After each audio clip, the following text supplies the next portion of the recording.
A continuación, vostede vai ver unha reportaxe 2 veces seguidas. Tome as notas que precise.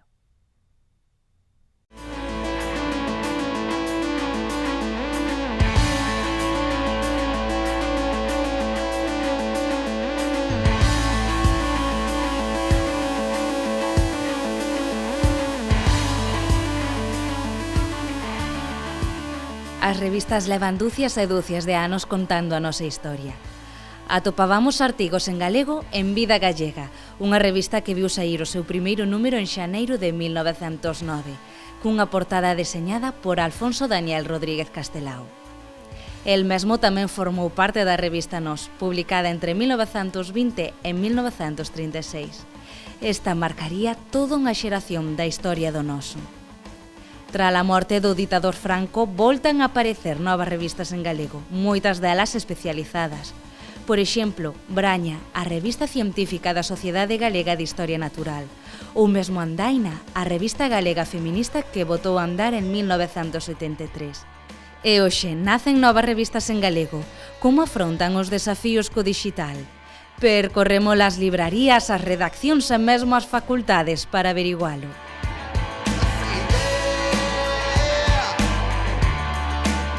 Entramos na casa onde se construe Coralia, unha revista de tendencias de moda con reportaxes e entrevistas a persoeiros da actualidade social galega. Falas de beleza en galego e sorprende. Por que Coralia? E por que non Maruxa cando Maruxa era a faladeira delas? Pois Coralia porque era a muda. E porque Maruxa eclipsaba a Coralia.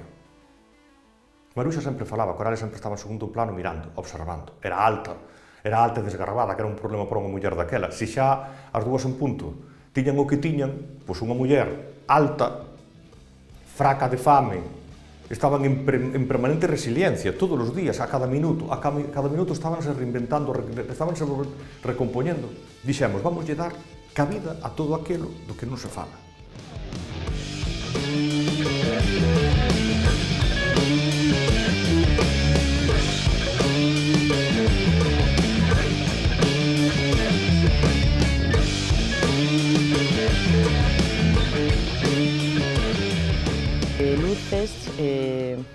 A verdade é que podería definilo como un proxecto comunitario, non? É un proxecto que promoveron e que dirixen Xosé Manuel Pereiro e Manuel Rivas, que comezou no ano 2013, e desde entón foi dando unha serie de pasos. Digamos que o buque insignia segue a ser a revista en papel, pero desde que se conformou este proxecto, pois deu lugar a moitas outras actividades, debates. Hai un ano que contamos coa Fundación Luces, que organiza conversas, debates, agora obrigados pola pandemia por videoconferencia, sobre temas que consideramos que son de relevancia e que poden interesar á sociedade galega, non? A maiores deso, desde hai un par de anos temos unha web en aberto, que é luces.gal, tamén a tenda en liña, ou seja que completamos, digamos, o proceso de digitalización, tamén temos presenza nas principais redes sociais, con bastantes persoas que nos seguen, e logo temos as persoas suscritoras, mailas que nos mercan de cando en cando nos quioscos e nas librerías onde estamos presentes, e que son un pouco as que nos permiten seguir mes a mes sacando do prelo esta revista. Luces leva sendo todo un referente do xornalismo galego dende o seu primeiro número publicado no 2013. Tamén o é Tempos Novos, que xa acumula a experiencia de ter vivido un cuarto de século.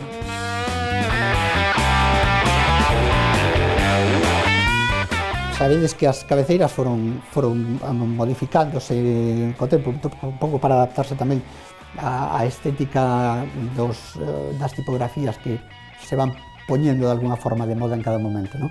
A revista Tempos Novos naceu xa hai casi 25 anos, estamos justamente camiñando cara ese 25º aniversario, foi en xaneiro de 1997. Confluíron nese momento 150 persoas que sentían a necesidade de que houbera unha publicación en galego para Galicia, feita desde Galicia con criterios calidade e xornalismo de verdade, non que nese momento parecía escasear. E, bueno, nestes 25 anos conseguimos xa facernos un nome, naturalmente, entre os sectores máis críticos, máis dinámicos da sociedade, e pasamos momentos moi azarosos durante ese tempo, pero conseguimos manternos aí, eu creo que dunha forma moi digna e adaptándonos un pouco á realidade de cada momento. Como unha publicación en papel, eses cambios foron máis estéticos que outra cousa, pero tamén os contidos foron adaptándose a esa nova realidade, a esas novas formas de fazer xornalismo. Pasamos por 4 etapas e estamos xa encarando a nosa quinta etapa, un rediseño para enfrontar os próximos 25 anos, que é o tempo que polo menos vamos a estar por aquí dando guerra.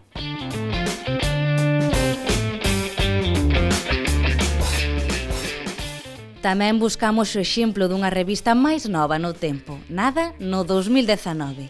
É a Mazarelos, unha revista de historia e cultura cuatrimestral que podemos atopar en papel e no digital. Porque é a praza na que nos juntábamos a tomar algo despois de clase ou así, como nuestros corredores, e por iso pensamos que non me podemos poñer, que este un pouco relacionado coa historia, pero que tampouco sexa dentro da facultade. Entón, o máis representativo é a praza que está aí fora. A revista Mazarelos comezou na rede como unha páxina web na que nos divulgábamos os contidos e traballos que facíamos durante o grado, que tiñamos feito durante o grado e fixemos no máster, etc. Vimos que había interese, que a xente visitaba, compartía, había, bueno, interacción e tal. O que pasa é que faltaba esa legitimidade que no mundo da historia require as cousas, non? E esa legitimidade daba o papel, entón pois decidimos facer un crowdfunding que apoyaron máis de 100 persoas, 110 ou por aí, para lanzar os primeiros números en papel.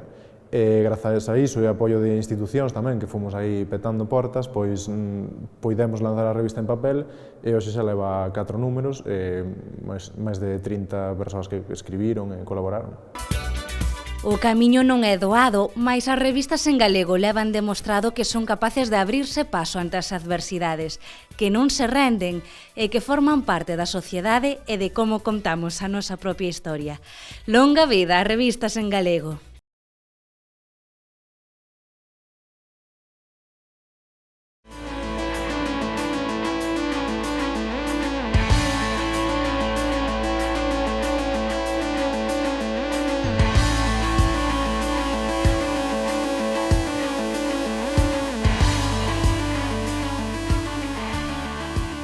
As revistas levan dúcias e dúcias de anos contando a nosa historia. Atopábamos artigos en galego en Vida Gallega, unha revista que viu saír o seu primeiro número en xaneiro de 1909, cunha portada deseñada por Alfonso Daniel Rodríguez Castelao. El mesmo tamén formou parte da revista Nós, publicada entre 1920 e 1936. Esta marcaría toda unha xeración da historia do noso. Tras a morte do ditador Franco, voltan a aparecer novas revistas en galego, moitas delas especializadas. Por exemplo, Braña, a revista científica da Sociedade Galega de Historia Natural, ou mesmo Andaina, a revista galega feminista que botou a andar en 1973. E hoxe nacen novas revistas en galego. Como afrontan os desafíos co digital? Percorremos as librarías, as redaccións e mesmo as facultades para averigualo.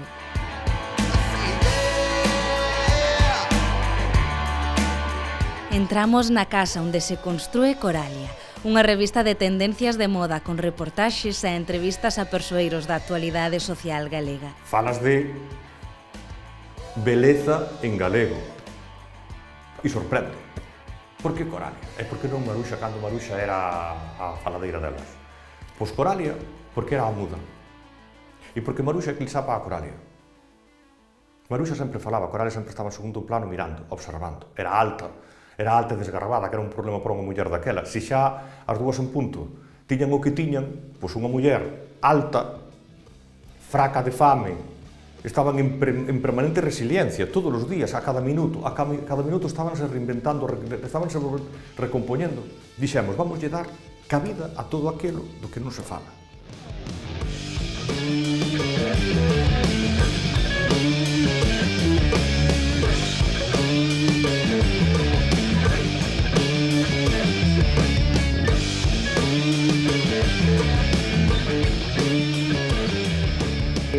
Luces, a verdade é que podería definilo como un proxecto comunitario, non?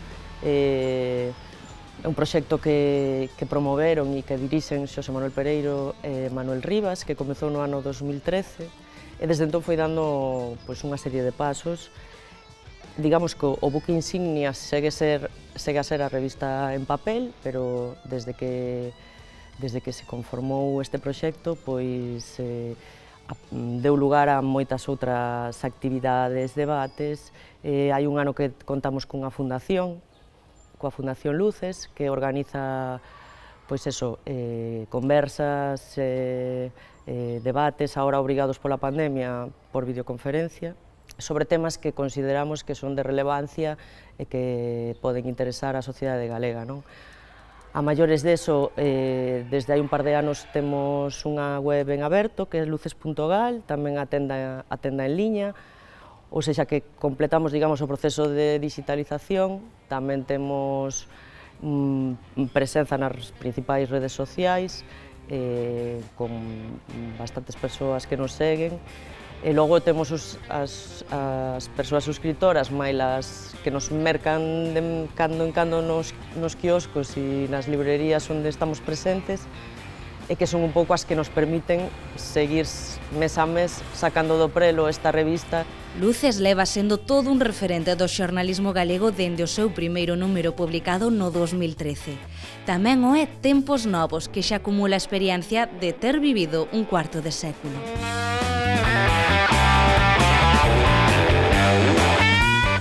Sabedes que as cabeceiras foron modificándose co tempo, un pouco para adaptarse tamén á estética das tipografías que se van poñendo de alguna forma de moda en cada momento, non? A revista Tempos Novos naceu xa hai casi 25 anos, estamos justamente camiñando cara ese 25º aniversario, foi en xaneiro de 1997. Confluíron nese momento 150 persoas que sentían a necesidade de que houbera unha publicación en galego para Galicia, feita desde Galicia con criterios de calidade e xornalismo de verdade, non que nese momento parecía escasear.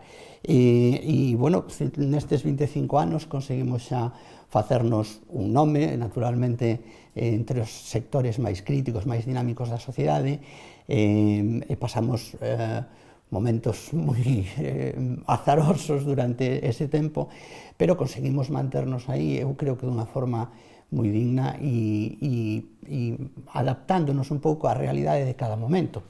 Como é unha publicación en papel, eses cambios foron máis estéticos que outra cousa, pero tamén os contidos foron adaptándose a esa nova realidade, a esas novas formas de facer xornalismo, non? Pasamos por 4 etapas, e estamos xa encarando a nosa quinta etapa, un rediseño para enfrontar os próximos 25 anos, que é o tempo que polo menos vamos a estar por aquí dando guerra.